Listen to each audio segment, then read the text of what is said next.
Hi friends, ఈరోజు నేను hot cake చేస్తున్నాను. దానికి కావాల్సినవి ఉల్లిపాయ ముక్కలు, పచ్చిమిర్చి ముక్కలు, అల్లం ముక్కలు, కొంచెం పెరుగు, తినే సోడా కొంచెం,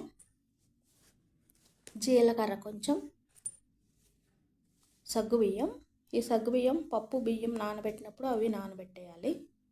కొంచెం ఉప్పు, ఒక గ్లాస్ పప్పుకి ఒక గ్లాస్ బియ్యం, కొంచెం సగ్గుబియ్యం అన్నీ ఒకేసారి నానబెట్టేయాలి.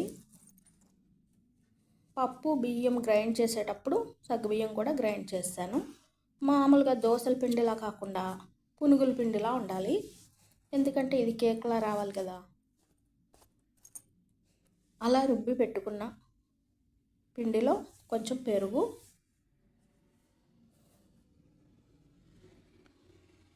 జీలకర్ర,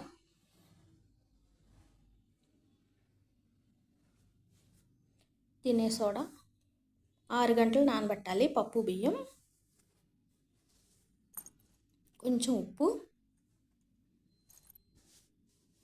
ఉల్లిపాయ ముక్కలు, పచ్చిమిర్చి ముక్కలు, అల్లం ముక్కలు అన్నీ వేసి మొత్తం అంతా కలిసేలా ఒకసారి కలపాలి. అల్లం ముక్కలు వేసుకోవడం ఇష్టం లేని వాళ్ళు పప్పు గ్రైండ్ చేసేటప్పుడు అందులో వేసేయచ్చు, గ్రైండ్ చేసేయచ్చు. అల్లం మిర్చి కూడా చేసేస్తే అలా గ్రైండ్ చేసేస్తే మెత్తగా అయిపోతుంది కదా, టేస్ట్ బాగుంటుంది. ఒకసారి ఇలా ట్రై చేయండి.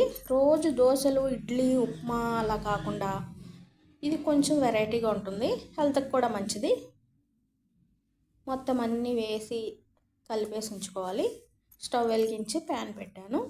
కొంచెం నూనె సరిపోతుంది దీనికి, కొంచెం నూనె వేస్తున్నాను. ఇది వరకు మా అమ్మమ్మ వాళ్ళు చేసేవాళ్ళు అనమాట ఇది, కానీ హెల్త్కి చాలా మంచిది, తినడానికి కూడా చాలా బాగుంటుంది. నూనె వేసాను కదా, ఆ నూనెలో ఇందాక కలిపి ఉంచుకున్న పిండి మొత్తం వేసి లెవెల్ చేయాలి. అంటే కేక్లా రావాలి కదా.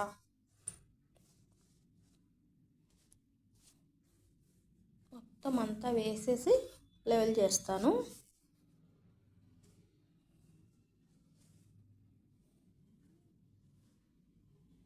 ఒకసారి ట్రై చేయండి, చాలా బాగుంటుంది.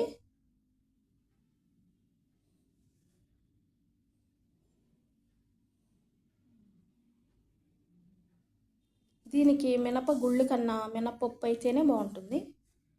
మామూలుగా గ్రైండ్ చేసేటప్పుడు మనం బియ్యం కూడా వేసాం కదా, ఆ బియ్యం దోశల పిండిలా మెత్తగా గ్రైండ్ చేయకుండా కొంచెం రవ్వలా బరకగా ఉన్నప్పుడే ఆపేయాలి, అలా అయితేనే బాగుంటుంది. పెరుగు ఎందుకు వేసానంటే కమ్మదనం కోసం వేసాను.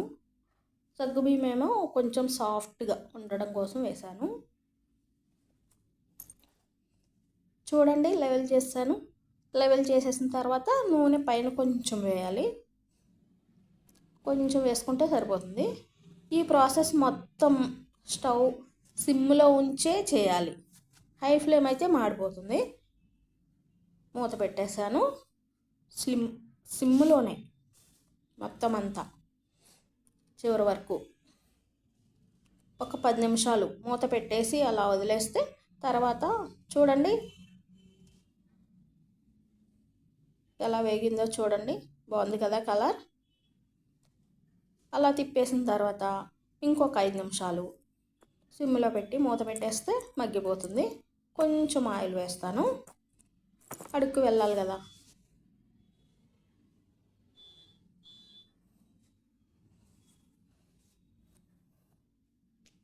మూత పెట్టేసి ఒక 5 నిమిషాలు ఉంటే సరిపోతుంది.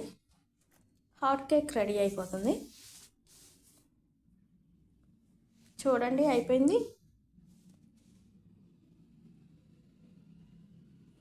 ఇది వేడివేడిగా తినకూడదు, చల్లారిన తర్వాతే తినాలి. చల్లారిన తర్వాత అయితేనే టేస్ట్ తెలుస్తుంది. పీసెస్ కూడా బాగా వస్తాయి కట్ చేస్తే, వేడి మీద సరిగ్గా రావు. అయిపోయింది, స్టవ్ ఆఫ్ చేస్తున్నాను. అయిపోయింది చూడండి, పళ్ళెంలోకి తీసాను. 2 పక్కల వేగిపోయింది. ఇది 1 డే నిల్వ ఉంటుంది. చూడండి పీసెస్ కట్ చేశాను, కేక్ పీసెస్ లానే వచ్చినాయి కదా. తినాలనిపిస్తుందా? నోరు ఊరిపోతుందా? అయితే మరి లేట్ ఎందుకు, ఒకసారి ట్రై చేసేయండి. ఈ వీడియో మీకు నచ్చినట్టయితే లైక్ చేయండి, కామెంట్ చేయండి, సబ్స్క్రైబ్ చేయండి. ఈ పీసెస్ని మామూలు చట్నీలో కాకుండా కొంచెం పంచదార కొంచెం నెయ్యి వేసి ఆ రెండు మిక్స్ చేసి ఈ పీస్ని అందులో నంచుకుని తింటే చాలా బాగుంటుంది. హెల్త్కి కూడా చాలా మంచిది. ఒకసారి ఇలా ట్రై చేయండి. ఎప్పుడు చట్నీతోనే కదా, చట్నీ కాకుండా ఇలా ట్రై చేయండి. Thanks for watching.